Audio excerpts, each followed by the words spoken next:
Bienvenidos otra vez. Vamos a presentarles eh, esta información que recientemente sacó la Atalaya de los Testigos de Jehová en su sitio. Pues no me gusta mostrar una información de ellos a mí, ¿verdad? Porque es como una obsesión estar dándose cuenta de lo que ellos hacen.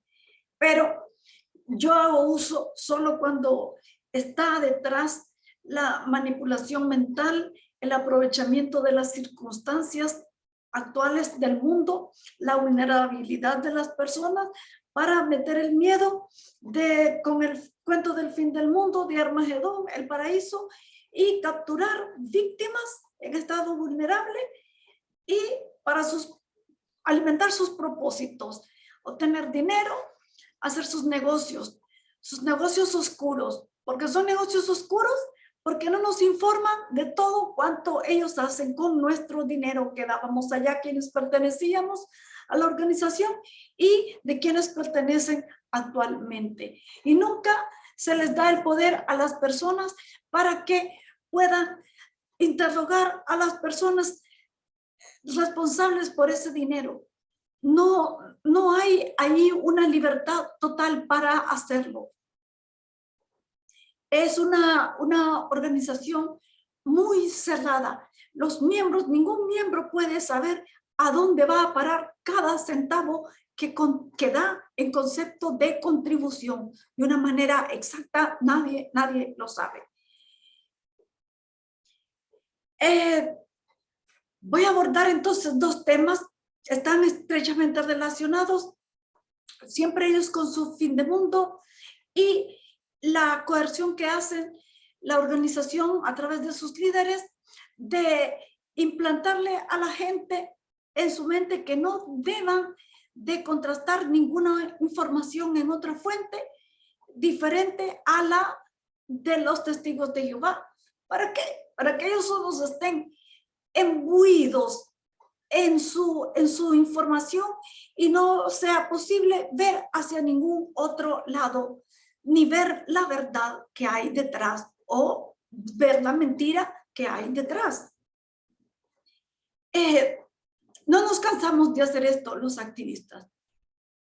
Ahora me di cuenta de la activista de España, Margarita Castillo, que ya va a dejar su actividad de activismo porque dice que está cansada y que hay ya muchos activistas. Hay jóvenes que manejan la tecnología y que lo hacen mucho mejor que ella. Pero la experiencia de las personas es valiosa, porque entre más personas existamos denunciando estas prácticas, mejores para nosotros. Pero yo observo algo que es la religión, la organización coercitiva que más activistas tiene en contra de sus prácticas. Y no hemos logrado mucho en comparación con lo que ha hecho este señor de Argentina. Disculpen que yo mucho lo menciono, pero me encantan las personas que logran hacer mucho y ellos solitos prácticamente con las uñas, con nada. Siendo un niño este señor Pablo Salum, cómo empieza su lucha para lograr que su familia salga de la escuela de yoga de Buenos Aires y todavía su familia permanece allí. Pero él miró que su lucha era atacando a la escuela de yoga y no logró hacer nada con eso, cambió su estrategia. Y ahora que nosotros sabemos que la estrategia adecuada no es atacar a la organización, sino denunciar sus prácticas, eso es lo que puede hacernos lograr grandes cosas, como lo ha hecho él. La ley de la protección a las víctimas y de frenar a esas organizaciones coercitivas con sus prácticas coercitivas. No es contra la libertad de cultos, ni es restringirlas totalmente. Es restringirles, prohibirles sus prácticas que ponen en peligro la vida de las personas, la dignidad, la integridad de las personas como tal. Voy entonces a compartirles la información que les he preparado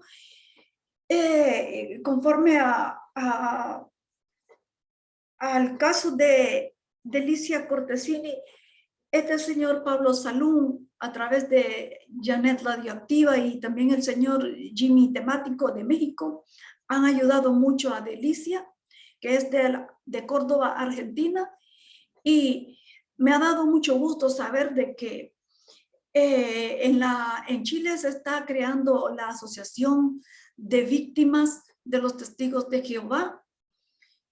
Elga Freire lleva ese nombre en memoria de la señora anciana abandonada por sus hijos, que tenía cáncer. Ella fue expulsada porque dejó de creer en todos los engaños de la organización, y sus hijos no le hablaban, siendo ella una anciana, y murió de cáncer, y estando con cáncer ella contrajo coronavirus. Entonces en memoria de ella se lleva el nombre de la Asociación de Víctimas de los Testigos de Jehová en Chile.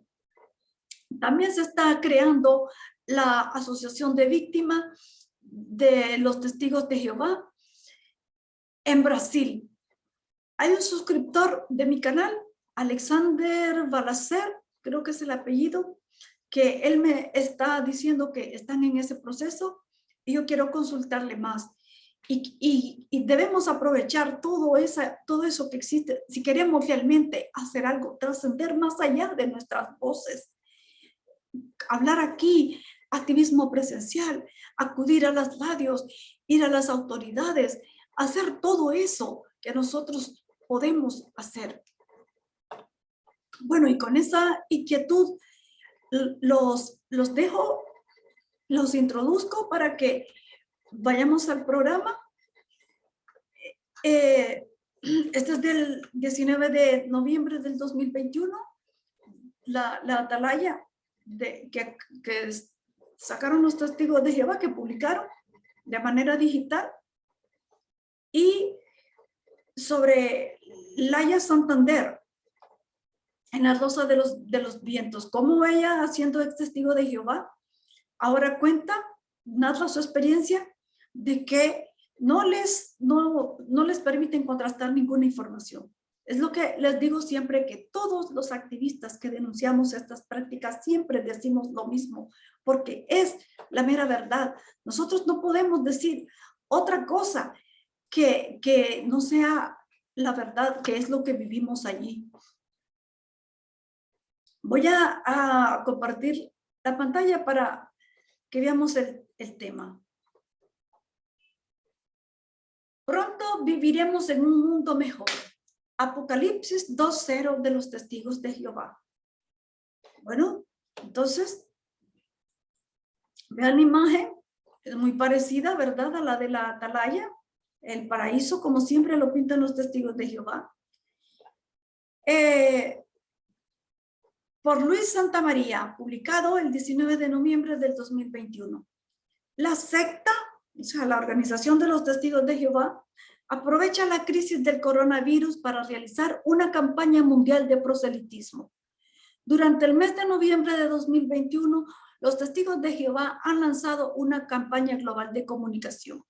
Su título es "Pronto viviremos en un mundo mejor", el mismo que se ve en la portada de uno de los números de la revista La Atalaya de este año, que es el que les mostré en la figura. Aquí está, vean, "Pronto viviremos en un mundo mejor". A ver si este sitio no lo demanda la Watchtower por mostrar publicación de ellos, porque para demandar ellos son buenísimos, son excelentes. Sigamos. Número del que, según informa el propio movimiento, están distribuyendo más de 36 millones de ejemplares, además de divulgar su edición digital. Asociados de forma popular a una visión apocalíptica de la historia, y después de haber fracasado varias veces en su anuncio del fin de los tiempos, basándose supuestamente en la Biblia, los Testigos de Jehová han aprovechado la ocasión para enviar información a los medios de comunicación, logrando una mayor repercusión de su campaña. Bueno, ya les hemos hablado de las fechas 1874, 1914, 1925, 1935, 1975, el año 2000 Y después el señor Stephen Leith en el año 2020, que estamos en la parte final, del último día, de los últimos días, un poco antes del último día, del último.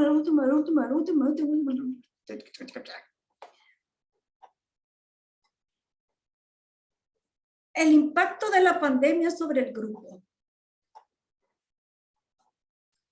Se trata de una forma de acercarse a la población, salvando las dificultades que les ha impuesto la pandemia.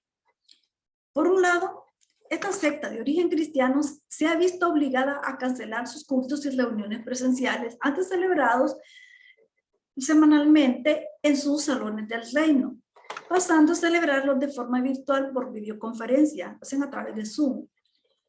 Por otro lado, su proselitismo callejero ha mutado, o sea, ha cambiado a aún más impersonal acercamiento al público a través de cartas postales dejadas en los buzones de las casas, llamadas de teléfono, marcando números al azar o el envío de mensajes de correo electrónico.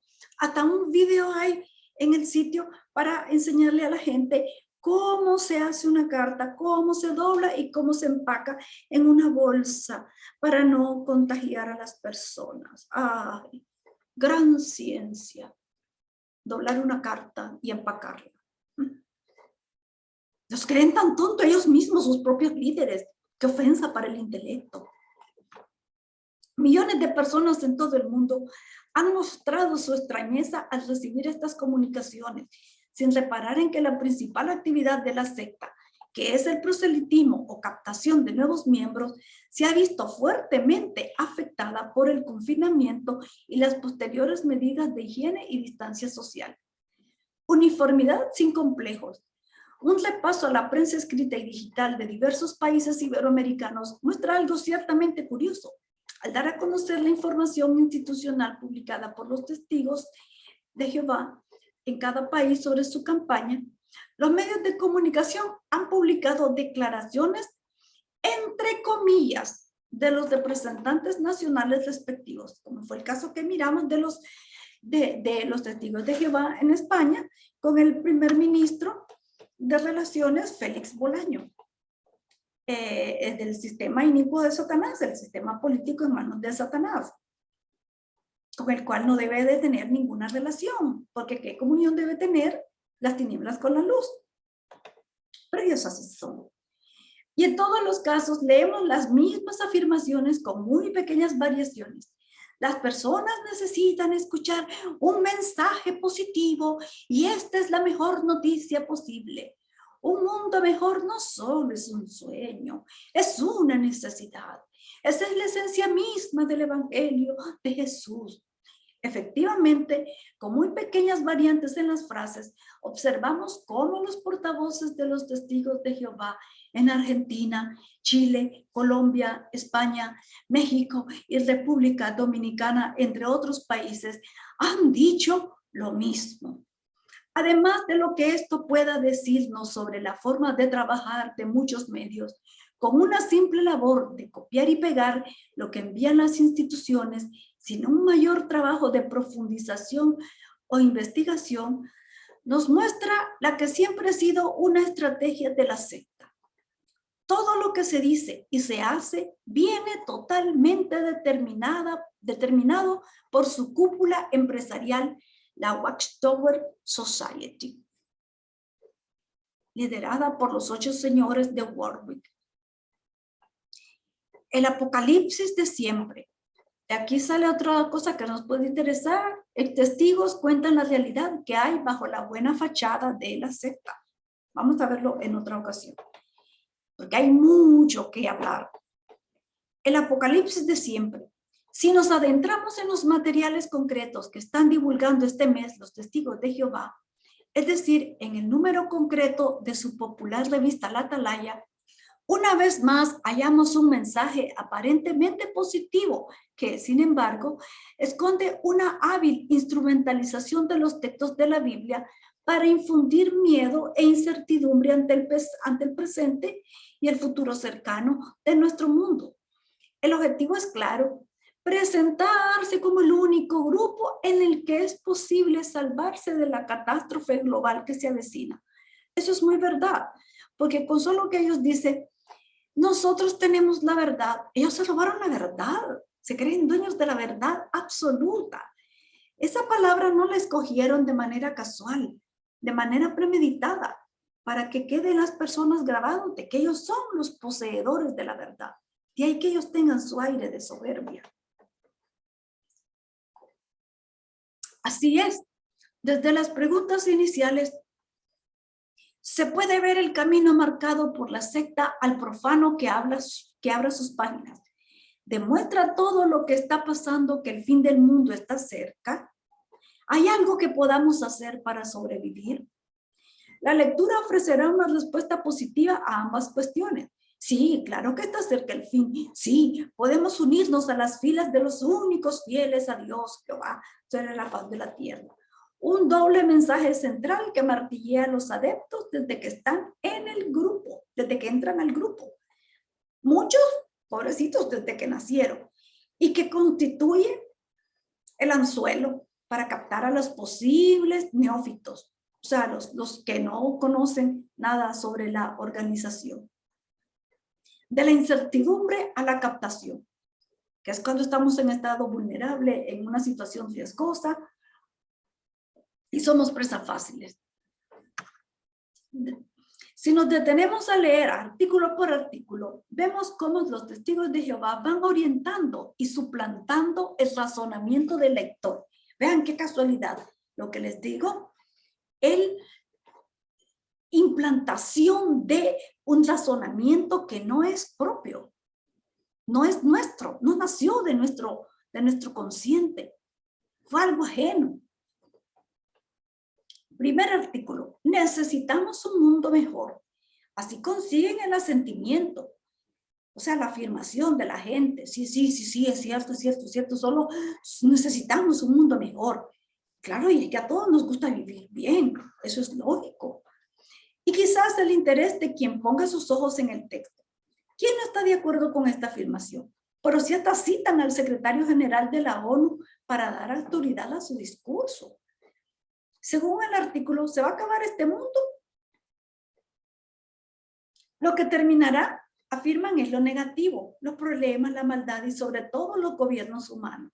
Solo los testigos de Jehová son los que van a quedar. Ellos se empeñan en demostrar en que los testigos de Jehová son los únicos que van a habitar la tierra porque ellos son los únicos justos en este planeta. En el planeta renovado. Y al cielo solo van los 144,000. Y ya no quedan más entradas. Ahí no va Abraham, no va Moisés, no va José, ninguno de los patriarcas. Van desde el año después de Cristo, del año 0 después de Cristo, cuando fueron ungidos con el Espíritu Santo, y los señores de Warwick. Ellos van, pero Abraham no. Imagínense, los señores gringos dándole órdenes a Abraham. Qué divertido, ¿no? Tercer artículo, ¿cuándo vendrá el fin? En estas páginas recogen las palabras de Jesús sobre el fin de los tiempos. Siempre sobre Mateo 24:14, que ya hemos visto que se refería a la destrucción de Jerusalén. Por lo que dicen claramente que estamos viviendo muy cerca del fin del mundo. Según ellos, estamos en los últimos días. Y estos durarán poco tiempo. Los testigos de Jehová exclusivos. El cuarto artículo. ¿Qué hay que hacer para vivir en el nuevo mundo? Pues ser testigo de Jehová. Meterse a la organización verdadera. Eso es todo. Para sobrevivir hay que obedecer la voluntad de Dios. Y para ello hay que conocerlo. El lema es claro. Conozcamos a Dios para sobrevivir. Eso en concreto significa leer la Biblia todos los días, pedirle ayuda a Dios y unirse a millones de personas que están conociendo a Dios. ¿Quiénes serán? El texto no lo dice explícitamente por el momento, pero ya después, en el artículo posterior, ya lo dice. Hoy día, millones de personas de todas partes ya se están preparando para vivir en este nuevo mundo cuando el reino de Dios gobierne la tierra. O sea, somos testigos de Jehová, evidentemente. Y le hace la invitación al lector que falta poco para que este mundo se acabe. Ay, desde que están diciendo eso, Dios mío, nunca se terminó el mundo. Ay, señores, por favor, ay, que me ponen. Si tiene que saber lo que tiene, si desea saber lo que tiene que hacer para sobrevivir y disfrutar de un mundo mejor, llame a un testigo de Jehová para que le dé un curso gratis con su kit de herramientas completas y le va a dar su curso gratis, disque sobre la Biblia, pero no le va a mandar una chorrera de vídeos del sitio de la JW, Jehovah's Witness, y nada de la Biblia. Como le mostré en un programa anterior, no hay que estudiar la Biblia.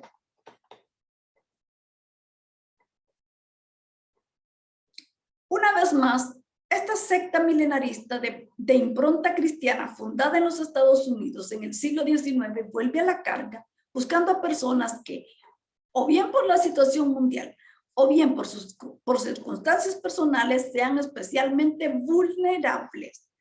Tras las imágenes paradisíacas y los mensajes positivos se esconde el interés proselitista de un grupo que controla a sus adeptos a través del miedo, a través de un miedo fundamentado en una lectura interesada y manipulada de la Biblia. Vean pues, diciendo la misma cosa. Ahora vamos a ver la experiencia de Laia Santander, lo que dice que en su experiencia de que no nos dejaban contrastar, y eso nos lo enseñaba en las reuniones. No se deje predicar por nadie. Si se encuentra con un evangélico, esos son los peores. No les haga caso, evítelos, no se deje predicar por ellos. Y no, si uno iba a un funeral de una persona no testigo de Jehová, no tenía que entrar ni siquiera, por ejemplo, si era alguien católico, no teníamos que entrar ni siquiera a la iglesia católica donde estaban dando la misa. Pero el católico es más respetuoso de los de las otras religiones, porque ellos se quedaban en el salón del reino oyendo los discursos de los testigos de Jehová, pero ellos no. Entonces, ¿quién es más irrespetuoso? Bien, encuentros cercanos. Laia Santander, esto es de Madrid, ondacero.es el sitio, del 24 de octubre de este año, del 2021, a las 4 de la tarde, 05. A los testigos de Jehová no nos dejaban contrastar ninguna información. Laia Santander, quien antaño fuera testigo de Jehová, ofrece en La Rosa de los Vientos un testimonio único mediante el que desvela el modus operandi de esta organización que califica de sectaria. Aquí están ellos en sus asambleas con sus cancioneros. El audio es de 30 minutos, 25 segundos. Lo que dice un señor, David Saavedra, contribuye a crear grupos skin. Mi mundo, como en las sectas, fue una burbuja. Sí, eso es lo que se vive, una burbuja, es imaginaria. Nosotros la rompemos cuando nos salimos de allí. Los testigos de Jehová son una denominación cristiana milenarista y restauracionista con creencias antitrinitaristas, o sea que no creen en la Trinidad, que son 3 dioses y un solo Dios verdadero. Son milenaristas porque creen que va a haber un milenio en el que Satanás va a estar amarrado, lanzado en un abismo, y en ese milenio los testigos de Jehová van a estar restaurando la tierra y la van a convertir en un paraíso. Le van a enseñar a los patriarcas cómo se cumplieron las profecías, sobre Jesús. Bonita historia. Qué corrientes, ¿verdad? Que son fantasiosos. Las 1001 noches se les queda corto. Sigamos. Son diferentes a las vertientes principales del cristianismo. Nacidos a finales del siglo XIX en Estados Unidos, los testigos de Jehová han conseguido una notoria popularidad. Ay, estoy muy mal de la voz desde la semana pasada. La iodoterapia me ha dejado terrible, pero bueno. Los testigos de Jehová han conseguido una notoria popularidad que se traduce en más de 8 millones de fieles alrededor del mundo, según los datos que el propio grupo publica en su sitio web jw.org. Así, si bien no son la confesión mayoritaria en ningún país del mundo, sí constituyen una minoría significativa en muchos. Esta confesión presenta numerosas particularidades que la distinguen y que en ocasiones pueden situarla en el epicentro de la atención mediática, sí, como el caso que miramos del noticiero en el que varias personas están entrevistando al representante de la sede de los Testigos de Jehová en España. ¿Cómo lo acorralan? Haciéndole la pregunta sobre la transfusión de sangre, porque eso es dejar morir a las personas. Sigamos. Así, si bien no son la confesión mayoritaria, en ningún país del mundo sí constituyen una minoría significativa en muchos. Esta confesión presenta numerosas particularidades que la distinguen y que en ocasiones pueden situarla en el epicentro de la atención mediática. Daya Santander conoce de buena mano todas estas particularidades. Fue testigo de Jehová hasta su expulsión tras un comité judicial que le acusó de inmoralidad sexual. Y a los abusadores ya hemos visto los casos que los perdonan, los dejan allí en medio de la comunidad, constituyendo un peligro para los niños, y a la víctima se le dice que perdone a su victimario. La obtención de sangre, los 3 comités judiciales, y aquí habla pues de la doctrina que de los testigos de Jehová, que no se puede aceptar sangre ajena bajo ninguna circunstancia porque es algo sagrado, porque significa consumir alimentos elaborados con sangre.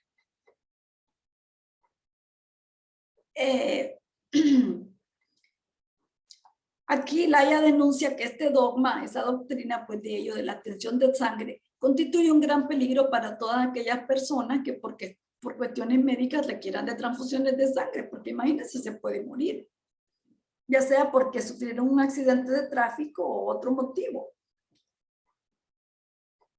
Hace años se hizo mediático el caso de un joven que estuvo a punto de morir en el hospital de Huesca, en España, porque rechazó una transfusión de sangre, para estar él de acuerdo con lo dispuesto en su testimonio vital por cuestiones religiosas. Yo les hablé de este caso, que la persona había dejado su testimonio, un testamento, estuvo en estado de coma, pero no le ponían sangre porque en su testamento ahí decía de que tenía que respetar, no ponerse sangre. Y lo respetaron. Los 3 comités judiciales. Laya pasó por 3 comités judiciales donde se la señaló públicamente. En primer lugar, la juzgaron por inmundicia, tras haber confesado que se había sobrepasado en las muestras de cariño con respecto a su pareja. En segundo lugar, juzgaron su conducta relajada. Y por último, en enero de 2018, la juzgaron por inmoralidad sexual debido a que había mantenido relaciones sexuales fuera del matrimonio. Y vean cómo actúan con los abusadores de menores. Ellos son tiernos con los abusadores de menores, pero con casos menores son sádicos y sanguinarios. Confesé mi desobediencia por motu propio, porque estaba sometida a ese control mental y emocional. De este modo, fue expulsada y aislada de la congregación, sola frente a la libertad. Laya ha explicado lo difícil que fue para ella superar la expulsión, debido a que una persona expulsada pierde por completo el contacto con su familia, con sus amigos y con el que hasta este momento ha sido su entorno. Además, ese ostracismo tan severo tiene sus consecuencias a nivel emocional. ¿Sí? No me imagino cómo es para la gente que ha nacido allí, para una madre que no le puede hablar a su hijo, o viceversa, los hijos no le puedan hablar a su madre por esa política tan horrible, tan espantosa. Es así, respeto a las leyes de las relaciones padre-hijo. La expulsión no fue fácil. A los testigos de Jehová no nos dejaban contrastar ninguna información, revelaba Laia. Por ello no es de extrañar que ella quisiera regresar al grupo de cualquier manera. Yo ni loca quiero regresar, ni por aquí se me ha pasado que voy a volver a ese lugar. Continúo. Pero el aislamiento social le obligó a aprender a vivir en el mundo que impera en Occidente. Era como si hubiera vivido en un universo paralelo y me sentía como una niña de 2 años aprendiendo a vivir y a socializar. Sin embargo, el aislamiento social al que le sometieron, dice Laia, fue una oportunidad para empezar a pensar por mí misma y darme cuenta de que se trataba de un grupo de alto control del que había tenido la fortuna de salir. Vaya que fue bien perspicaz, observó que fue lo mejor que le pudo haber pasado. Laia tenía una nueva oportunidad para vivir una vida elegida en libertad y así lo ha hecho con la firme creencia de que tiene la responsabilidad civil de concienciar a la sociedad sobre la existencia de estos grupos coercitivos.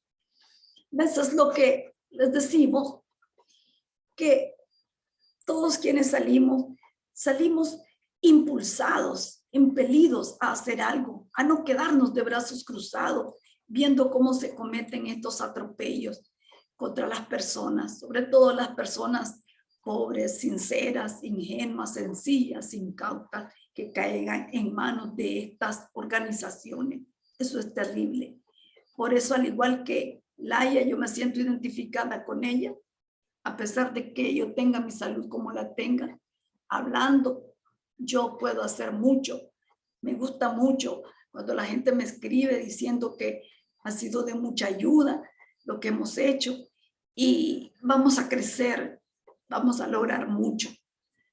Pero tenemos que trabajar una ardua labor como la del señor Pablo Salum, 30 años de su vida dedicada a esto, logrando leyes y denunciando todo tipo de organización coercitiva.